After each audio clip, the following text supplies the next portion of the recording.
hands as they secure themselves in the top of the world. There is no chance TL comes back from this. They're already on to the Nexus turrets. This is what peak League of Legends looks like, and it comes from Europe. A world record. G2 Esports 3-0. Welcome back to the weekly Rift Review. I'm Frankie Ward, and it feels great to be back after a week off to prepare for the craziness that is MSI, which begins tomorrow. For those of you who just can't wait, we've got you covered. In this episode, we're going to be taking a look at the 11 teams attending MSI this year. But before we get into the group stage, don't forget to follow LoL Esports on Twitter to catch all the upcoming MSI news. Starting off with Group A, we have the LCL's Unicorns of Love, LCO's Pentanet.gg, and finally, one of the tournament favourites, the LPL's Royal Never Give Up. RNG's resurgence has to be the biggest surprise of 2021 thus far. No one expected this Uziless era of RNG to have the best record in the LPL, let alone become the champions. So how did they go from missing playoffs to a championship? Easy. Xiaohu. Sheeler's just burning down EDG. And now we're back. We're doing this again as Xiaohu. Oh my god! Everyone goes into the wall, drop down. I know it's only been a few months, but Xiaohu's move up to top's got to be one of the best role swaps we've seen in years. One split in, and he's already being named first team All-Pro over guys like Nuguri and Zoom. He's completely changed how we think of RNG, carrying the team on meta and not so meta top laners. Pressure with a Heavisier in the lane. Lyric, Way's covered up. Like, what do you do? Onslaught of Shadows, good night. Flandre dead again. But Xiaohu's not the only star top laner with Group B. Over in the LCO, Pentanet's Biopanther dominated the league's top lane class. Biopanther was even named the league MVP for his play this split. But while Xiaohu excelled thanks to his explosive style, Biopanther's strengths lie in his stability. The guy is a pillar of consistency for Pentanet, playing whatever the team needs. And he plays it well. Like, really well. And it's 9-0 now, Rusty. The game continues, never mind. Oh, never mind, never mind.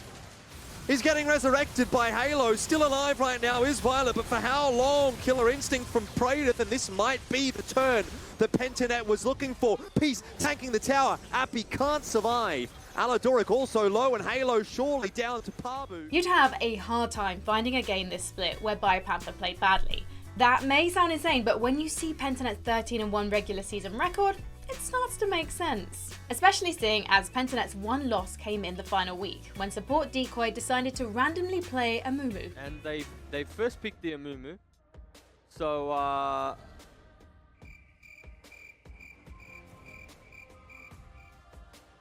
Unlike RNG and Pentanet, Unicorns of Love's key player is actually their longtime jungler Ananasic, who led the Unicorns in making history this split, becoming the first team to win 4 consecutive LCL titles. Ananasic's playmaking and occasional unique picks propel the Unicorns through any early game deficit, escorting them to the late game, where their beloved scaling comps shine. Превращается в уничтожение, потому что Номад сработает, и мидгейм этот Сайлос выполняет большое количество дел. Двоих забирают Кинзона, Лоха пытается выйти, а вот Грифон уже из никуда не выходит. Аранас по изолированной цели.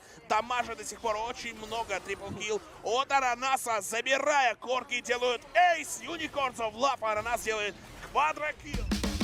Next we have Group B, otherwise known as the Group of Legends. Between PSD Talent, FastPay Wildcats and Pain Gaming, Group B features 3 players who've already cemented themselves as potential Hall of Famers. From PSG, we've got Maple, aka the LCK Team Killer. For years, he ruled the region as the star mid on the legendary Flash Wolves lineup, who sparked fear in LCK teams everywhere. Maple made his return to the PCS this year after spending some time in the LPL, and picking up where he left off, Maple won another title there. Except this time, Maple wasn't his team's first option. Instead, PSD played mostly around AD carry unified, with Maple becoming more of the team's late game assurance policy on mages like Azir. 东山收2个，当然现在还有一个火龙，还有一个隔墙的 Maple 滑过来，用这个空杀防避，搭配着的是 Unified。 Switching over to FastPay Wildcats, Holy Phoenix finally reconfirmed himself as the TCL's king, taking the crowd back from Zeitnot, who retired this year. Holy Phoenix returns to the international stage after years away, ready to finally take the TCL to the next stage. And his play this split on the Wildcats proved that he might just have it in him. Holy Phoenix vuruyor arkadan. Oli Phoenix o bıyıklarıyla çaylar diye bağırıyor. Skorları almaya devam ediyor. Oli! 2'de 2 geliyor. Tayfun'un da başı dertte. Koruyucu meleği var ama onu hayatta tutmaya Sıçrası yetmeyebilir. Rek'Sai adı diriliyor ama ben size söyleyeyim aslında o Rek'Sai orada ölüyor. Westbay Katliam. Markets inanılmaz bir takım savaşı kazandı Oli Phoenix. But Holy Phoenix isn't the only legendary AD carry in Group B. Pain's VRTT is probably one of the biggest names in League across the world. I know MSI is taking place in Iceland this year, but his fans in Brazil are so passionate you might just be able to hear the BRTT chants if you listen closely.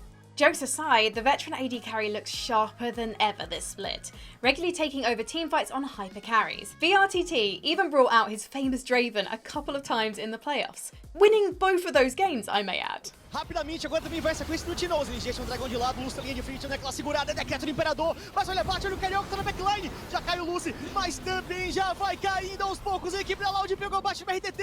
Linha de frente total da equipe da PEN. Garante o espaço, olha o Ace chegando. Sobrou o Melchior, sobrou o Melchior. The only team here without a long-time legend is the group favourite Mad Lions. But given the trajectory of these players, it may not take long for them to reach that status. After all, they just toppled G2's LEC Dynasty with Humanoid dunking on Caps and Larson in the playoffs. Lead, Mad Lions push forward. Kaiser's looking for it. Flare. That'll slow and load. Shockwave! The Shockwave is huge! For Mad, MSI is their shot at redemption after a less than ideal Worlds performance, and their new retooled roster with Armut and El Yoya looks up for the challenge. Though, fair warning LEC fans, Damwon Kia may have some words for Mad, who denied their rematch with G2. Well, MSI, I don't really have anyone that comes to my mind. If I have to pick one, it's G2, but I don't think they can win the LEC. Speaking of Damwon, the world champions find themselves in Group C alongside the LCS's Cloud9, LJL's Detonation Focus Me, and LLA's Gillette Infinity Esports. When you think about it, Showmaker's wish has sort of come true, as he'll be facing Perkz for a third year in a row, while the rest of the 2020 G2 lineup enjoy a forced vacation. Though this time, Showmaker will finally meet Perkz in the mid lane. And don't think Perkz is suffering from any mid lane rust. He still looks dominant as ever in his new LA home. Thieves have a better time in the team fight. Can Perkz do enough though someday? Watch play cleanly, 3-man knockup, big damage, FBI is gonna drop. Perkz returns to MSI as the sole reigning champion, hoping to truly style on NA by leading Cloud9 to their first major international title in his debut split. But to accomplish that, he'll need to overcome the stacked mid lane talent in Group C, with one of those mid laners crushing his last Worlds run in Showmaker, who's only improved since then. Timing, but he's able to get away. And should be okay as he does. Oh, level 6 hit here by Showmaker. Bay might be in some trouble as there's the ultimate comes out, first blood. With Nugri hopping over to the LPL, Showmaker's filled the hole by carrying even harder this year, with Damwon speedrunning through the LCK for the second split in a row. In fact, Showmaker has played just about everything in spring, earning enough POG votes to be named Player of the Split. If you want to talk versatility though, Detonation Focus Me's mid laner Arya played almost every class this split, leading the legacy organization back to the top of the LJL in the process. さあ、あっという間だ、26分。強いデトネーションフォーカスミーが戻ってきた。 Mages, assassins, enchanters, AD carries. If it was viable, Arya played it. Come playoffs, he even turned Akali into the Flash. And I'm talking superheroes here, not the spell. さあ、一気に人数を返していくが、飛んできたぞ、アリア本心手裏剣で一気に人数差逆転していくのはデトネーションフォーカスミー。気なくフラッシュアウトですが、アリアをフラッシュインから持っていった。そしてはちゃめちゃも On the other hand, you have Infinity's mid laner Cody, who plays more to support his side lanes rather than try and 1v9. He's more than happy to sack some farm to TP bot if it means making the enemy duo want to FF. Ackerman congelando el carril como lo hacen constante. No me Ahí te pe.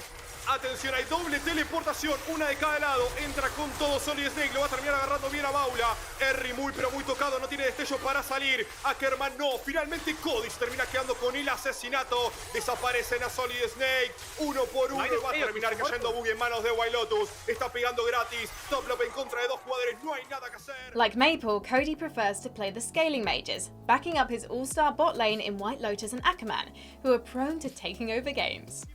Infinity Toplop que va a tratar de salir, queda muy mal parado. Wild Lotus lo revienta por completo. Muy con el invocador de tormentas. Me parece que acá se le puede llegar a terminar la fiesta al equipo de la Calavera. Triple asesinato para Wild Lotus. With MSI just one day away, let's take one more look at the teams competing at the tournament. RNG, Unicorns of Love and Pentanet.gg make up Group A. Over in Group B sits Pain Gaming, FastPay Wildcats, PSG Talon and Mad Lions. And finally in Group C we have Damwon Kia, Cloud9, Detonation Focus Me and Gillette Infinity Esports. I'm Frankie Ward and that's been this special MSI preview episode of the weekly Rift Review. Now don't forget to follow LoL Esports on Twitter where you can tell me the team or player you're most excited to watch at MSI. I will see you guys next week to break down the MSI group stage, but for now, ta-ta!